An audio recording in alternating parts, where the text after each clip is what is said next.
This is the Run Pod Option. I'm Marty. I'm Kyle. I'm Jeff. Follow us on Twitter at RunPodOption or email us runpodoption@gmail.com.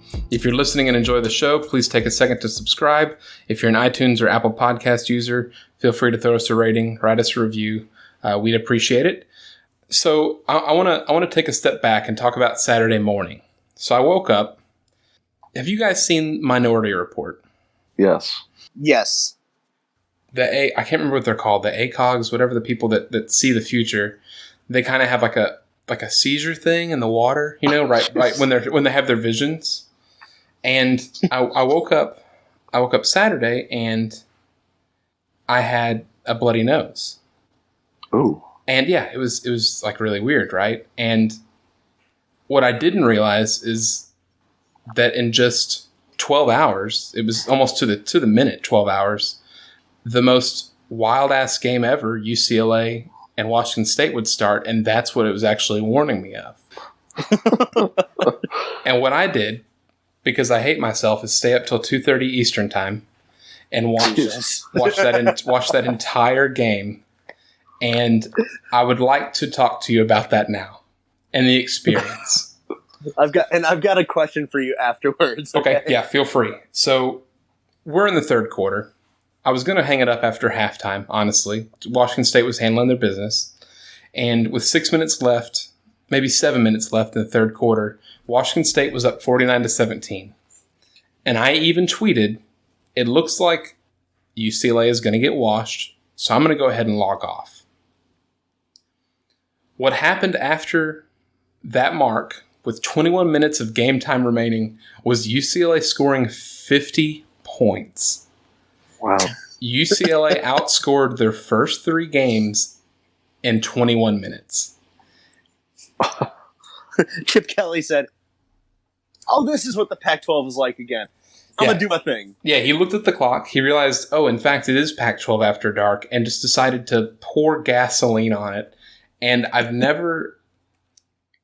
been a long time enemy of the whole momentum theory, right? Because in football, it can't be measured. And what we think we feel watching it on TV or maybe even in the stadium, momentum is really not a real thing, right? What are you talking about? This is me. Okay, this is me. This is where I was at before. It can be measured. There was a measurement in NCAA football 2014. You know what? I'd never even considered that. But since that game hasn't been made since, I'm going to say that's when my momentum theory died. Was purely on that. Okay. So I think I've changed my mind.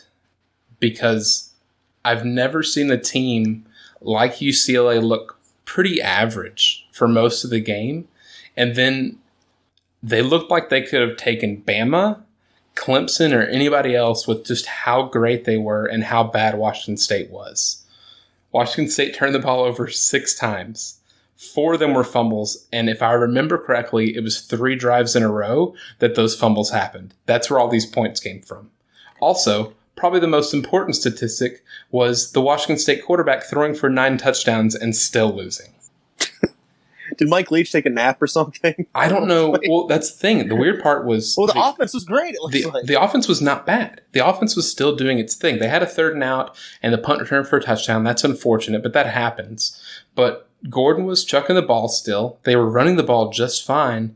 It was just like the receivers did not know how to hold on to the ball once they got it. And they coughed it up. And I just don't understand how after the second fumble, someone doesn't take a timeout and just say like, hey, let's regroup here. Hold on to the damn ball. It's absolutely insane.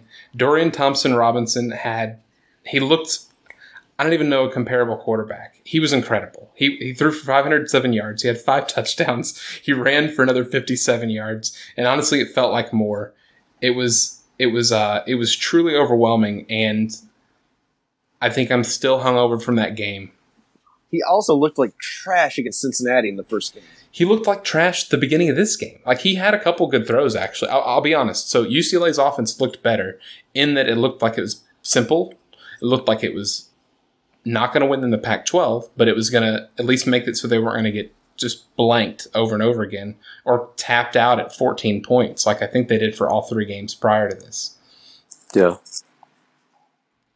Dorian Thompson-Robinson, I mean, I even tweeted about that too on the @RunPodOption on Twitter. Please follow on how inaccurate he missed an open touchdown like very early in the game, and then all of a sudden they call that exact same play but reversed, right, going to the right side, and it worked like a charm. And he touched. He read your tweet. Yeah, he must. You know what? At halftime, they must have hit they must have hit the RunPodOption Twitter and thought like this thinks he has it figured out.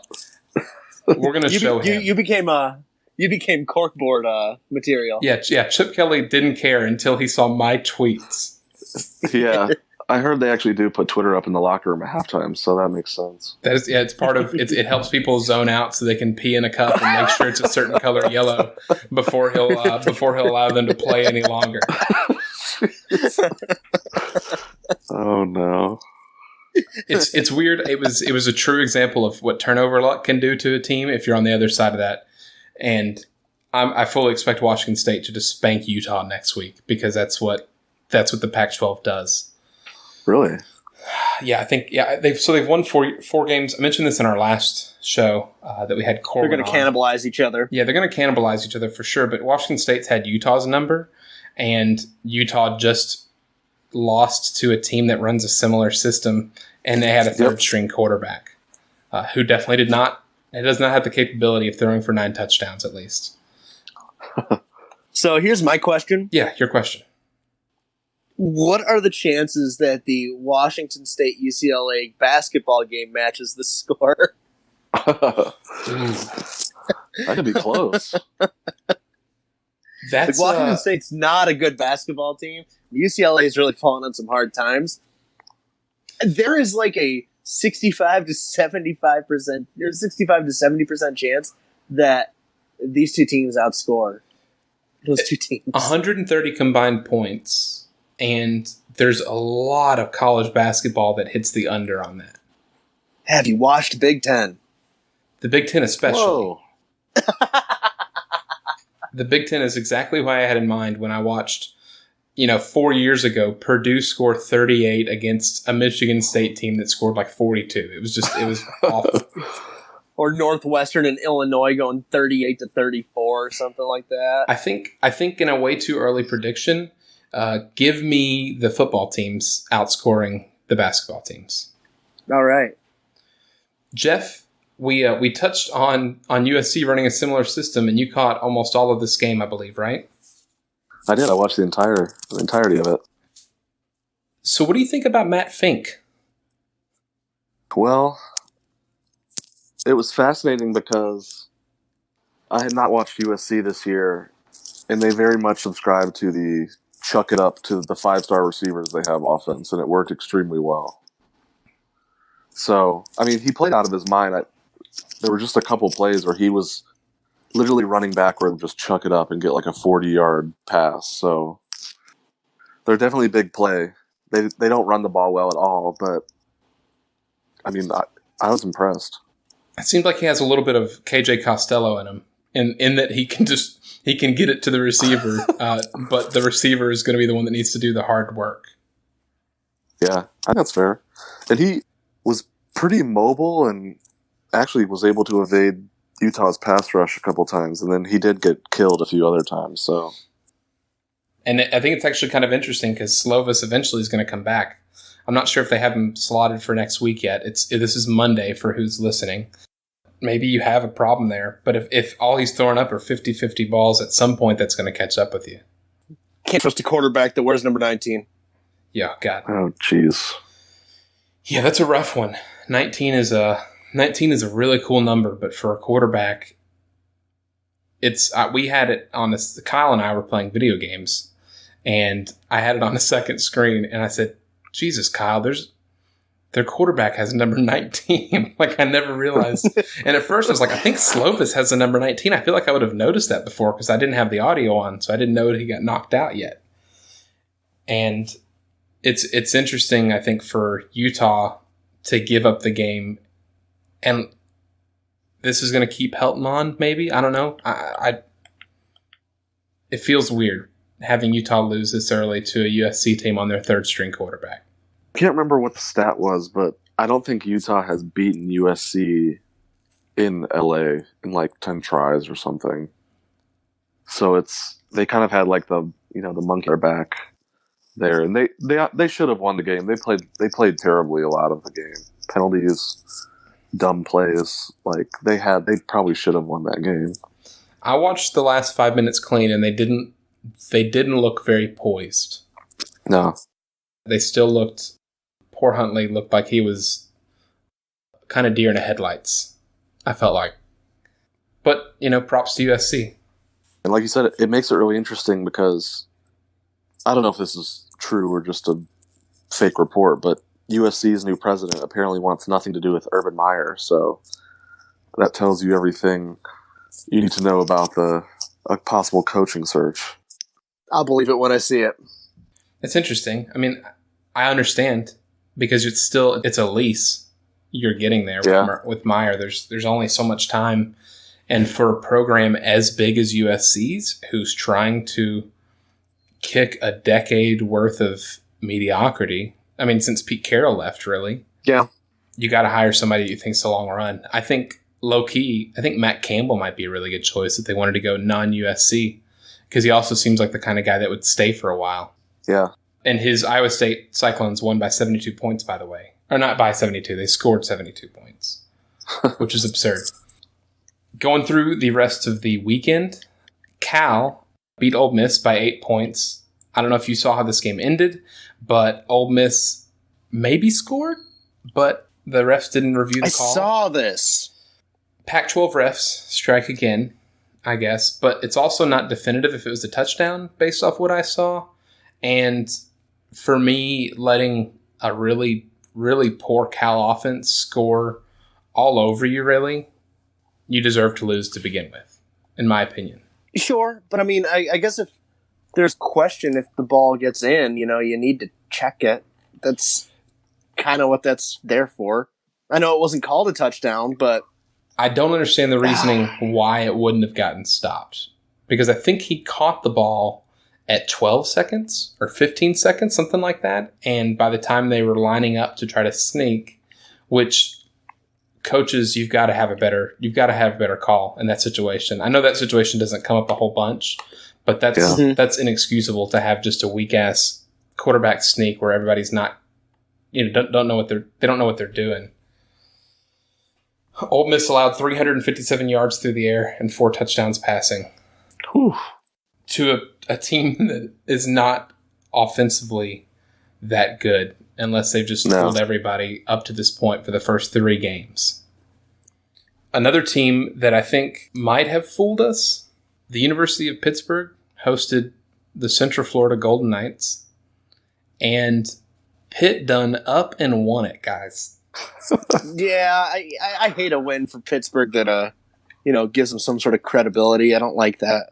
So do you? Okay, so that's my first question. Do you think a win over Central Florida, who hasn't lost a regular season game since 2016, do you think that's a big time win?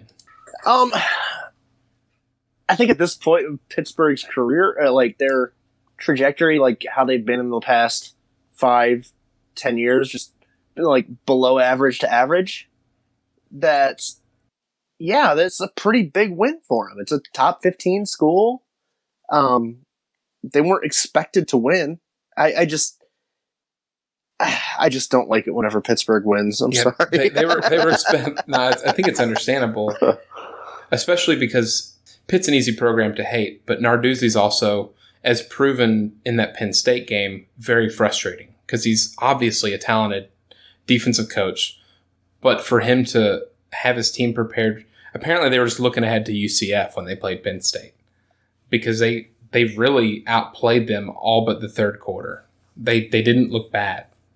And UCF definitely looked, I don't know if they weren't prepared, but Dylan Gabriel wasn't special until they got it rolling. It's a bummer for UCF. It's not a bummer for their fans because their fans kind of deserve it. They're assholes on Twitter.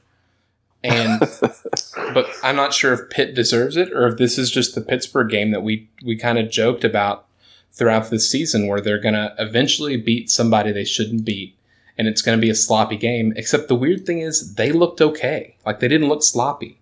And then they let UCF back in the game, and they took the reins again and went down the field and scored. So it's kind of weird. I think they might be sneaky decent, like actually pretty decent here. And it wouldn't surprise me if they end up winning the Coastal. Really, again, dude, I hope not. But yes, great. They can win it at 8-5 this year or something. It'll be great. I mean, they've lost to Virginia. That's what hurts them. Virginia's going to have to lose it more than I think Pittsburgh's going to be able to win it. But when you look at the rest of their schedule and just conference games at Duke, at Syracuse, home against Miami, at Georgia Tech, home against UNC, at Virginia Tech, home against Boston College, there's not a definitive loss in that list. No. At all. And their defense is going to keep them in the games most of the time, I think. Syracuse might have the best chance to smoke them. Maybe. It's up there. They're probably the closest to UCF's offense. Is the only comparison I'm making there to even reach that. And it's up there in Syracuse, but Pittsburgh is just a pain in the ass for Syracuse every year. When we saw it last year, we went into double overtime with them, and and it was it was a frustrating game. And this is the same. This is the team that Syracuse got into a shootout and ended up losing 71-63 a couple years ago. It was 76-61. I just pulled it up because I was just reminded about 76-61. Yeah, I mean, it always turns into a stupid game when we play them. So I don't expect to win the game, but I guess if we're going to do it, let's do it up at the Dome. The transitive property is inherently flawed because I don't think Penn State's bad, but when they played Pitt that close, I think it was, Penn State's really lucky that Pitt is kind of shitty. But then Pitt played Virginia tight for most of that game. They beat UCF. I have no idea where Pitt goes from here. They're an enigma. They go to 7-6. They go to 7-6 like every other year. Did they get their 7th win in a bowl game? Did they not play a bowl game last year? Was it them that got their bowl game canceled?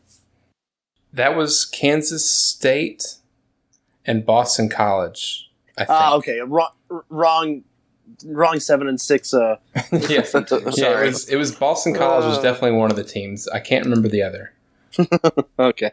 But the Lightning Storm ended up calling it off. While we're there, actually, Kyle, tell us about the Syracuse game. After a couple of tough weeks, one of them to be expected against Clemson. The other one going to be a tough game when you're playing your second game of the season and it's your second road game. You're going to a hot Maryland team, and damn, they looked good in that game. This was a game that Syracuse needed.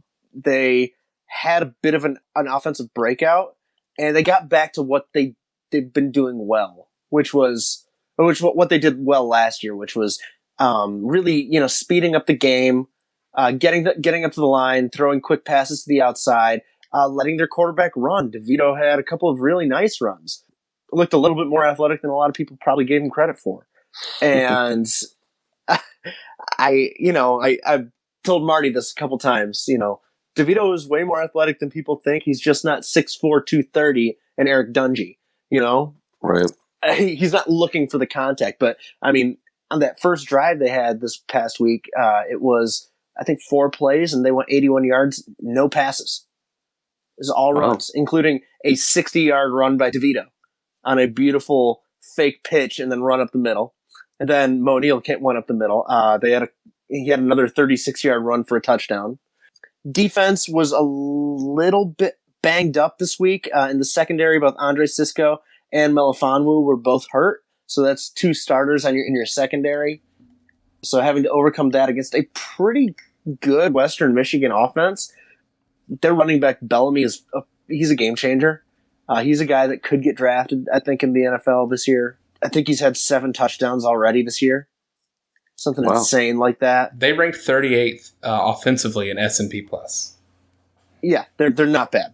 They're not bad. But Syracuse, and they gave the ball away a couple times.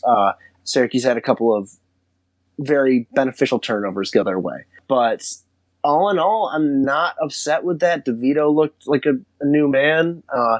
They did what they needed to do. They beat him by 19, and the offense had a day. And hopefully, obviously they're playing Holy Cross coming up this week. That's another good game to get a win. They're back to 3-2, and that's kind of a little bit where a lot of people thought they'd be at this point. And as far as I'm concerned, 8-4, 7-5 are still on the table. Excellent. I like that you mentioned Holy Cross because that is actually what Michigan got nailed to by Wisconsin this week. Oh my God. So Jeff, do you want to cover? They didn't play Notre Dame. What are you talking about? Jeff, do you want to talk about that? That's in a few weeks. Yeah, I really don't have a whole lot to say.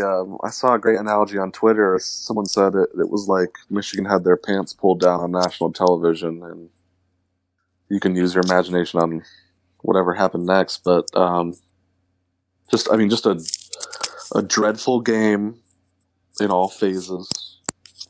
Just, I don't know. I think there's some issues. There's probably a lot of issues now in the locker room. The offense is sputtered after 3 games. They brought in Josh Gaddis, and the offense has gotten worse, honestly, every game. And the defense just got run over. I mean, I think Jonathan Taylor had 200 yards, and he missed a quarter. So yeah, it's outrageous. Now, they do have Rutgers this week, so if there's anything that they can bounce back with, I think it's good to have Rutgers. But, yeah, I don't know. I don't really know where they go going forward. They have a lot of work to do. I can tell you what they saw when Michigan got their pants pulled down. It was Jim Harbaugh's. That's unfortunate. That's actually, yeah, there's a lot of jokes being made about sleepovers at recruits' houses, too. And I'm not going to go there, but I would like to put a pin when Michigan eventually becomes bowl eligible and they play in a bowl. I want to have an episode on here to kind of see where Michigan goes from here, Jeff, with you, and kind of a deep dive, because there's a lot of people that are bailing on Harbaugh, and I'm not totally sure it's his fault. I don't think he's adding to it, but I think it might be a general program. It's a program that feels poisoned and that needs to cleanse itself. I don't know how that happens or what that looks like. It's been going on for years, it seems like. Since Lloyd Carr, yeah. right? I don't. Yeah, that's a really good point, and I don't like when you look at just his numbers. I think he's the 5th or 6th winningest coach in the last 5 years, and his record. I think he wins 75% of his games. But you look at his record against Ohio State, dreadful, and I think he's 1-10 on the road against ranked teams. Yeah, it's not good. And he was kind of like that at Stanford. I think his road record was bad, but so a couple people have talked about Michigan is achieving exactly where it should be, and I think I'm starting to kind of think it's true. They're not a top 5 program I think some people think they are. I think they're a fringe top 10 program that wins most of its games and falls against better teams. That's kind of see what they are. I hate to say it, but yeah, I think they might be more peers with Penn State at this point, where they have the capability of having a lot of wins, but they don't necessarily have that edge yet. And I don't know if that edge comes with another coach, or you get lucky with the quarterback, because I don't think Shea's it. Shea does not appear to be it. Nope. And I don't know what the pipeline looks like there. I mean, the quarterback pipeline is good, but I think the issue is Patterson has been hurt. It's getting worse, and I don't think he's going to be right the rest of the year. He's been banged up since week 1. So when you have a hurt quarterback, and a hurt backup quarterback after that shot. Yeah, he's out this week, McCaffrey. So we'll see. Oh, God, it's the McCaffrey kid is there, right? Yeah, one of them. Oh, God. And he almost got beheaded by a Wisconsin defender. He did. It was brutal. So some of the other night games that went on Saturday that I kept an eye on, Texas and Oklahoma State had a really fun one. I watched some of that game. There's 2 important notes that I wanted to make, one for each team. The first one for Oklahoma State, Spencer Sanders is absolutely the real deal at quarterback. And if he sticks around for 2 more seasons with Gundy, and if Sean Gleason sticks around as the offensive coordinator, they're going to be really, really fun to watch. He's going to be the next Bobby Reed. He's excellent, and he can He can run it. Throwing it, he's still figuring it out, obviously, but he's a redshirt freshman, so he's still got time to pan that out with Oklahoma State. The other part, I thought, because Oklahoma State played really well, they came really close. This is a game that Texas loses 5 years ago, 4 years ago, 3 years ago, 2 years ago, and last year. These are the games that Texas eventually loses. So for them to win, I don't know if quote, Texas is back or not, but I think they're in better position than they've been in years. Well, last year around this time, Texas, I think, had lost to Maryland already, and Herman was discussed as maybe not being the right guy because these big programs and the boosters are win now type of people, and Herman's got them in the right direction. They really, he really does. And it actually segues perfect into the program he left, Houston, maybe being in some trouble. Jeff, we got news that Derek King was going to redshirt his senior year and then enter the transfer portal. Yeah, he's hanging him up for the year. The game after he breaks Tim Tebow's records for most consecutive games with a rushing and a passing touchdown. And he's not injured, right? This is strictly a football life decision. This is Houston's getting their ass handed to him on a week in, week out basis. He wants to win. He doesn't want to be there doing it right now. He said that he wants to focus on school and getting his degree.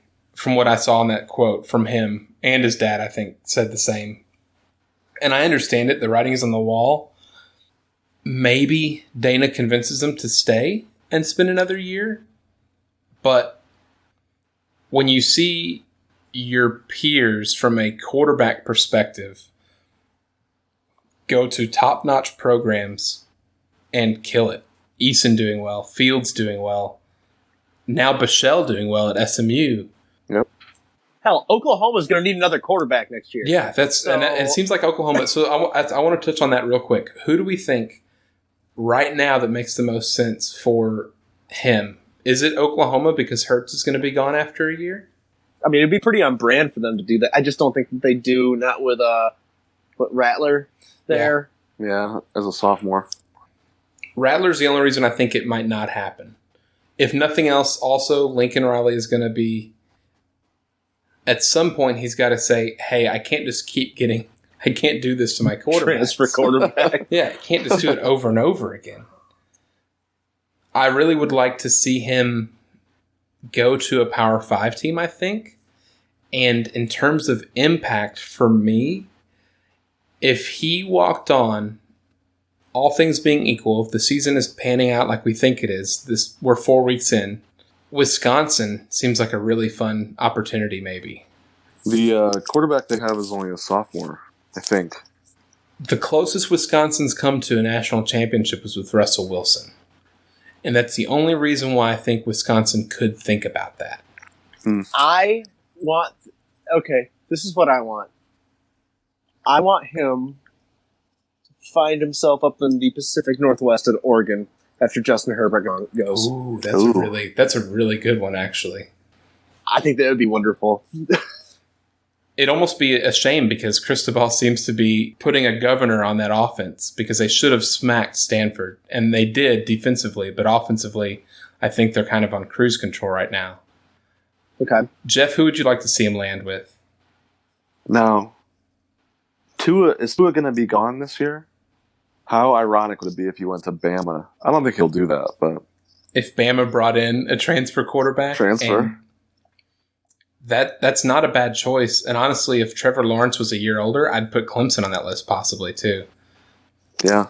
I floated the idea that maybe Florida State, if Kendall Briles sticks around for more than a year, and he could reunite with him. And I think that was his most productive season, especially now that he's redshirting this one. But Kendall Briles could do some fun things at Florida State as long as Willie Taggart's still there too. And Briles is running the offense because they've improved dramatically as an offense, even though they look kind of helter-skelter in a lot of other ways. What about when Tennessee fires Jeremy Pruitt and decides that they need to go with another quarterback? You just made me think of Kendall Briles to Tennessee, and I don't want anything else than that right now. That sounds like a lot of fun. That sounds like a blast, actually. That actually does kind of sound fun. It probably seems a bit on brand too. Actually, there'd be a lot of angry people for some reason, and it wouldn't get done after they announce it. It would be really fun. They ended up hiring Art Briles instead, and really pissing everybody off. Lane Kiffin comes back as an OC.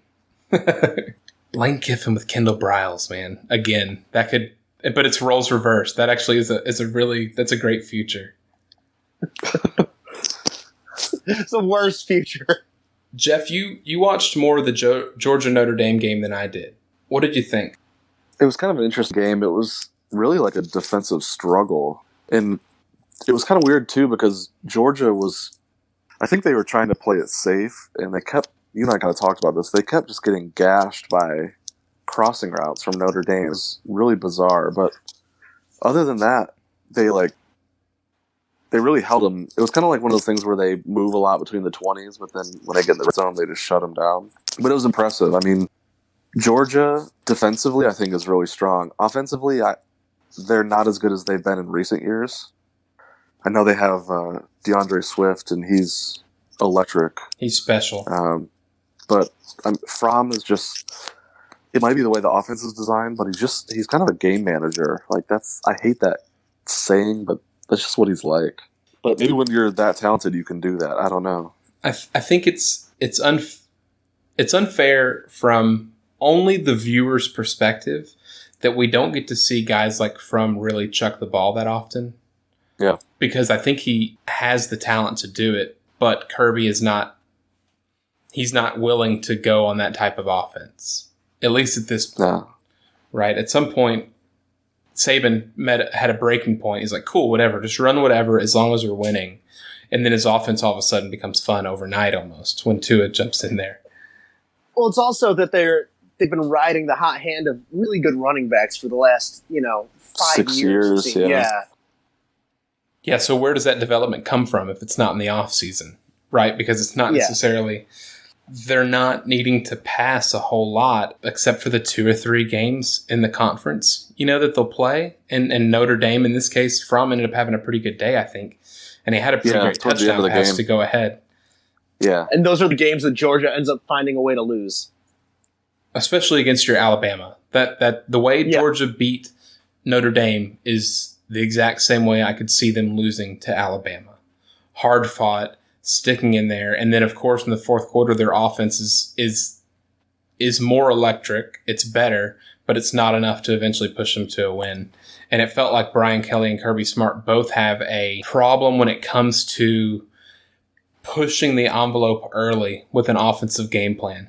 And that might speak to Book or Fromm, but it feels like they're content doing the check down, running. Maybe running doesn't work. We do another crossing route, another 3-yard pass, and eventually maybe we'll wear down that defense and we can start going for bigger plays. But that's not going to always work when you're playing insane offenses like you're going to encounter in college football. Yeah. Yep. Do we have any last week 4 talking points before we jump into the picks for this week? What about Auburn A&M? Ooh, yeah, you know what? That's a good point. Let's talk about Auburn A&M. Auburn handled that game in the first quarter, and A&M made it abundantly clear that Mond is their only choice on offense right now.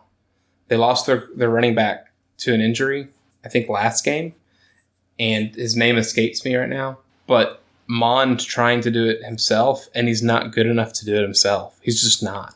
To me, it just felt like, yeah, you're right. It felt like Auburn knocked him out of the game in the first half.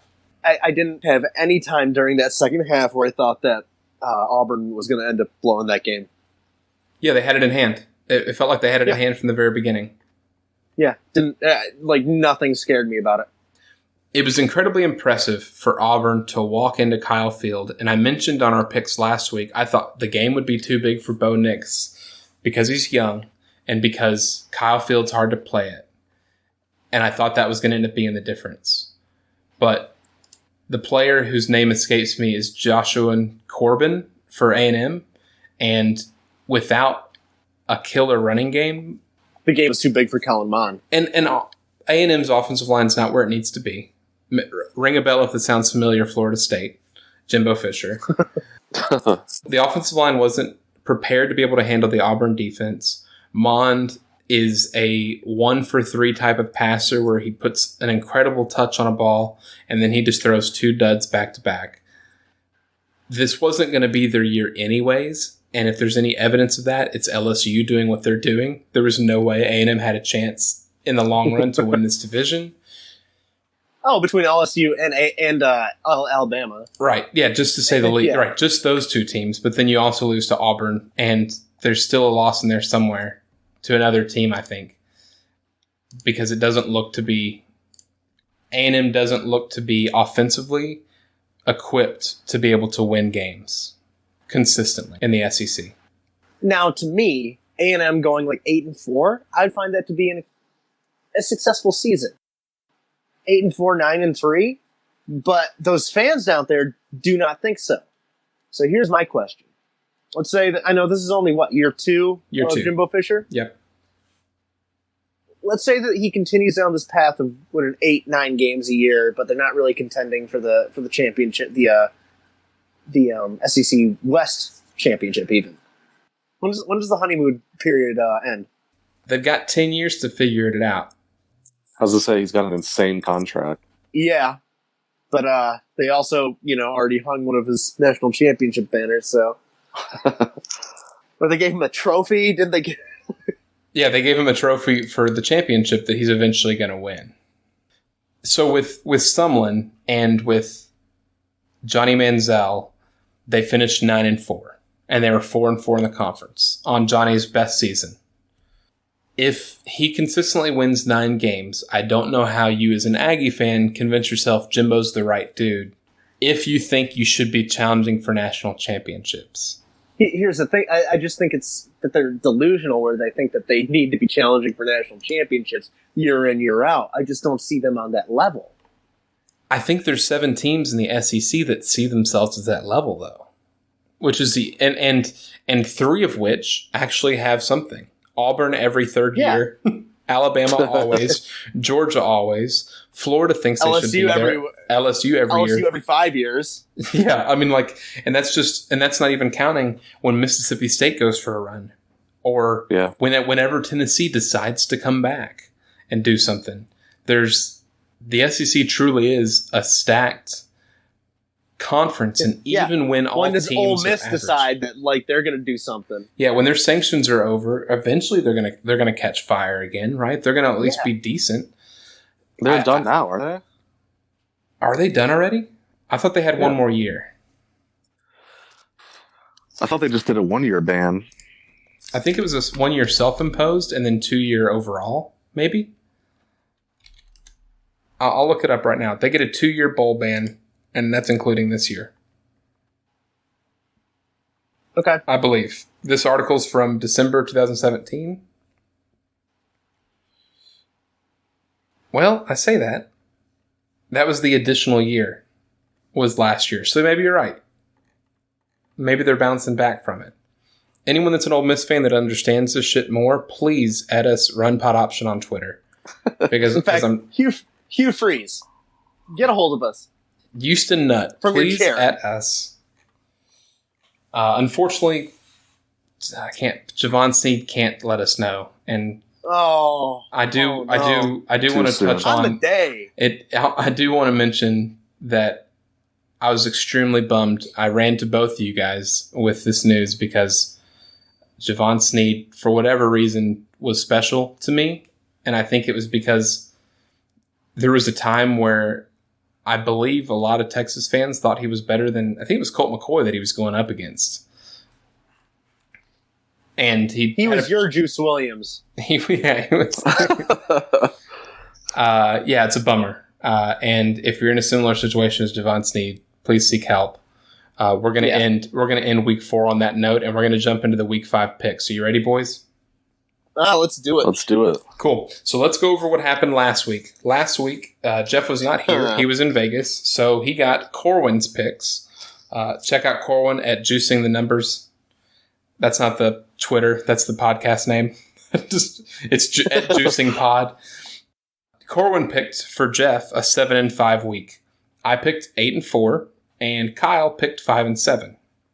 Hey, sounds about right. That was my week for picks anyways. Yeah, it was a rough one again, but it's okay. There's plenty of time to rebound. For the all-time standings this week, I'm sorry, the all-time standings this year, Marty, me, stands at 27 and 21, Jeff at 26 and 22, and Kyle at 21 and 27.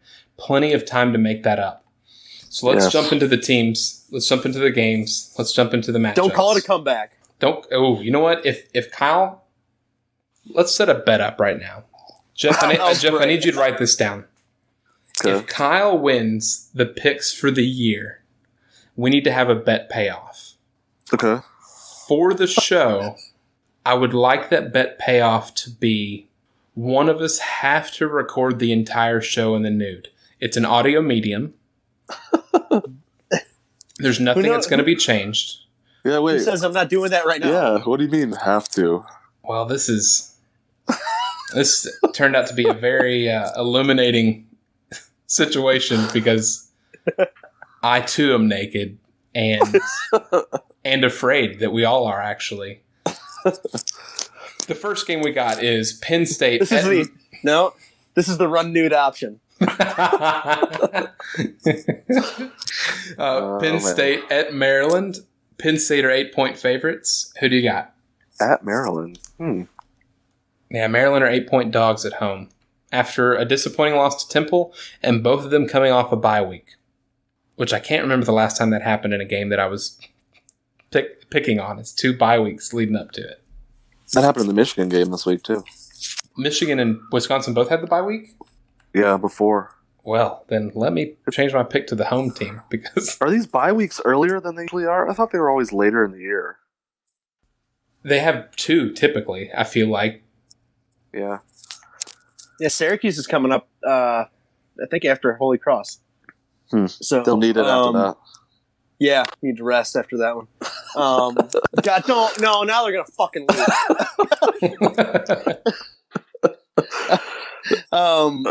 I've got Penn State covering. I'm going to say Maryland covers. I'll take Maryland, too. I think they bounce back. I don't really like Penn State that much. I really just don't. They're inconsistent. Both teams have proven to be this early in the season, which is why I'm hedging my bets that Penn State's really good defense is going to throw Maryland for a loop and really put some pressure on Jackson. In Maryland, I think that they cover. I wouldn't be surprised if they lose, but like a 3-point win or something like that for Penn State, I could see that all day long. Yeah. The over-under is at 58.5. Where do you think that actually ends up? Do you think it goes over? Because I think it stays under. I think it's ugly. I think it's under, too. Yeah, give me under on that one. Cool. All right, so let's jump. I'm going to pick them kind of willy-nilly in no particular order here. Virginia at Notre Dame. Notre Dame are 11-point favorites. So Notre Dame, after being 2 touchdown underdogs, cover against Georgia, and they're nearly 2 touchdown favorites against Virginia, who just narrowly beat Old Dominion. Oh, I hate doing this, but let's go. I'm going to go Notre Dame at home. Yeah. I think they're going to get a little home cooking. They always do. Yeah, I could see that being a 2 touchdown game. I'm going to go with Virginia, and it's only going to be the body blow theory. I think that Georgia is going to have Notre Dame not as prepared for this game as they typically would be if they're playing Middle Tennessee State, for instance. The over-under on that is 50. Do you guys think what do you think that score ends? God, honestly, it wouldn't surprise me if they don't break 40.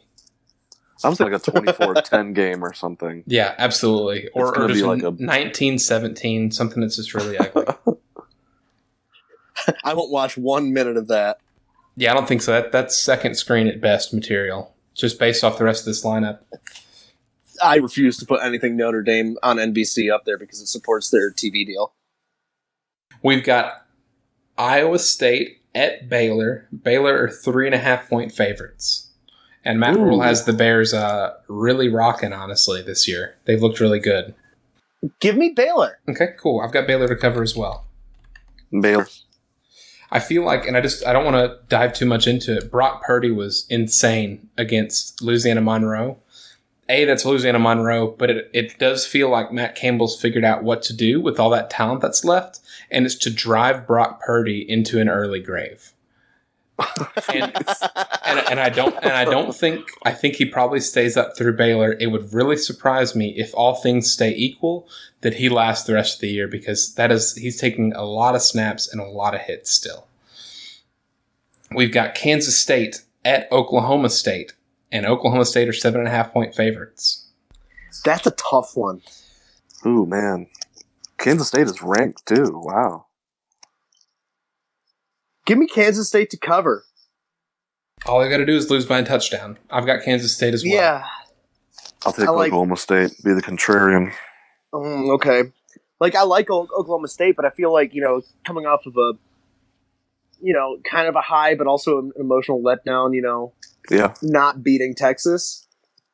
I could see this as being kind of a letdown game, but it's not really a letdown game because Kansas State's ranked. So I could see them, just not taking it seriously because it's Kansas State. But yeah, I see Kansas State as a team that's not particularly great, but they seem well prepared, and I think that Oklahoma State keep a game close. Oklahoma State always seems like the opposite type of team, where it doesn't seem like they're ever prepared. They're just kind of like the Joker card, and they can be wild ass one game and then awful in another, and that goes half to half. Oklahoma State is the mullet of football teams. They really are the mullet of football teams.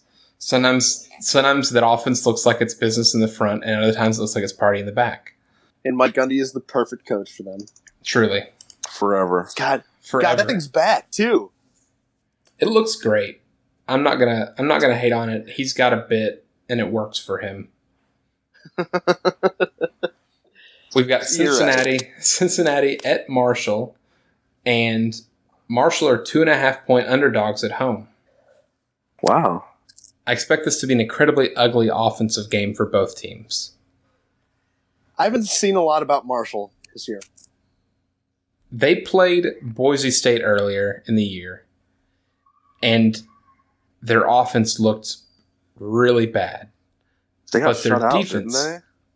They might have only scored once, and it might have been a defensive score. I'd have to look. But their defense looked fantastic. Give me Marshall. From what I've seen from Cincinnati, they weren't that impressive to me. So. Okay, they lost to Boise State 14-7 at Boise State. Oh. I got Cincinnati to cover the 2.5 points because a field goal sounds Cincinnati. right. Yep, nice 10-7 game. Yeah. See, I'm basically picking Marshall to win outright, right there. At Marshall, I think at this point you can probably say that they're maybe the best team in West Virginia right now, or at least consistently. Well, they're kind of close to each other, right? Cincinnati, Marshall. Yeah, they're really close. Cincinnati's on the border of Kentucky, I believe, but it's not a short drive to Marshall. Yeah, it's probably a few-hour trip. Yeah. So I mean, I feel like that home crowd's probably going to be rocking, ready to go, amp up that defense. Cool. I think I might actually watch that game. Yeah. We've got Texas A&M at Arkansas. This game is in Arlington, Texas, and Arkansas are 22-point underdogs. Oh, Jesus. Fresh off a loss to San Jose State. Wow. Remember how we were talking about the SEC being really good? Poor Arkansas. Chad Morris, I don't know whose fault it is at this point anymore, honestly. I've got A&M to cover. Man, I really want to pick A&M, but for the same reasons of, it's all on Kellen Mond. But Arkansas is really bad. Give me A&M. I'll take Arkansas. Woo pig suey. Jeff is going with Arkansas. Yep. Trying to make some moves. He's either going to look like a genius or A&M's going to beat him by 44 and just double up the spread. Yeah. We have Washington State at Utah. Utah are 8-point favorites. Utah coming off the loss to USC. Washington State, obviously that UCLA game we talked about earlier. And I want to stress this enough. Washington State has won this game 4 years in a row. Give me Wazzu. Washington State. We've got speaking of USC at Washington. Washington are 8-point favorites. There's something going on at USC right now, and I'm going to drink a bit of the Kool-Aid and say that they cover. I've got everybody high on Graham Harrell. This is what I'm talking about. I mean, when you combine Graham Harrell with awesome talent, it's a pretty easy result. They're not as dog shit as I thought they'd be. It's like a chia pet. You just have to add a little bit of water, just a little bit of offensive ability or offensive coaching, and all of a sudden... Ooh, this one's tough. I've got Washington to cover, and it's not in a knock against USC. I just feel like USC is also at that stage where they can beat anybody and lose to anybody, given in the Pac-12, and this is going to be a low point like them losing to Brigham Young. Let's see. USC won last time they played. And it's at Washington. Oh, man. This is a perfect, after a great game, this is a perfect chance for USC to fall flat on its face. I'll take Washington. We've got Ohio State at Nebraska. This is your game day game. And Nebraska are 15-point underdogs after narrowly defeating Illinois. Ohio State. Can you say that louder again, give me Jeff? Ohio State. What? Can you say that again, louder? Can you spell out the Ohio State. Can you spell out the first word real quick? I will not. Can you dot the I? Ohio State will probably beat them by 21. Speaking of dotting the I, we have Rutgers hot off scoring a touchdown and the quarterback being punched by his own offensive lineman at Michigan. Michigan are 29-point favorites. Give me Rutgers. Do we think Michigan scores 29 points? I do. I've got Michigan to cover. Now, last year, I think they played at Rutgers, and it took Michigan a while to get warmed up. So I think you're in New Jersey. Well, yeah, playing in an empty stadium, but yeah, I think Michigan will win, but I don't think it'll be 29 points. Unfortunately, Piscataway, New Jersey. It's the birthplace of college football. Oh my god! Oh, God. Kyle, can I say that neither of them cover? It's going to be a push. It's going to be exactly 29 points. It's going to be 29-0. No, it's going to. I've got Michigan to cover. I don't like this at all. I know. I heard. Give me Rutgers. I don't trust Michigan at all. Y'all both disgust me. Just absolutely disgusting. No, you know what? No, give me Michigan. Michigan's going to be pissed off. This spreadsheet is written in ink, pal. I'm sorry. No, it's not. It's written in keystrokes. I was wondering where he was going to go with that. It's written in zeros and ones. Binary. We have UConn. These are our two surprise games. We've got UConn at Central Florida. Oh, I believe this rivalry was called something, and it was was it the civil conflict? It was the civil conflict trophy, which was the saddest trophy you've ever seen, and I don't know why they started it. UConn in Central Florida? Yes. Yeah, because Why? it was called the civil conflict, but it had a capital FL and a capital CT. Oh God. Oh God. It was something that the American Athletic tried to do, I think, when they first started. Trying to promote UConn? Yeah, or UCF. I don't know. UCF's got a 4-2 record over those 6 matchups. Yeah, UCF is already over. They're trying to get UConn over. So I've got UCF covering the 40 points.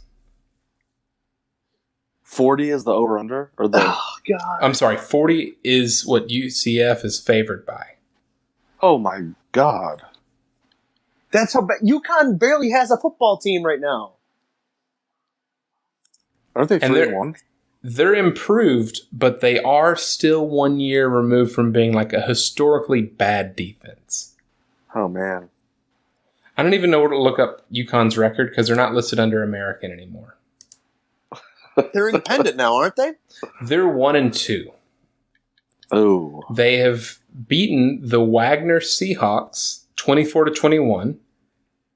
Traditional power. Traditional power, regional power even. Illinois, they lost 31-23, and they lost to Indiana 38-3. Ooh. They lost by 35 points to Indiana. At Indiana. Give me Central Florida. Yeah. I think I'd take Central UConn's Florida not going to have a twice. fucking football team. And I think... Is Randy Edsall still there? Yes, he is. He is. Oh, God. Well, define Put him out there. of his misery. Is he coaching? He's He has in a- stores. He has a parking spot there. He's in stores, Connecticut, right now. They're going to name a building after him. You know If they don't And already. to think They probably already he do. could have been Syracuse's head coach. might have gone to the Fiesta Bowl that way. No, this is years ago. This is the Greg Robinson years. Berg. Ugh. Might have been a better hire. I would have been a better hire. Possibly.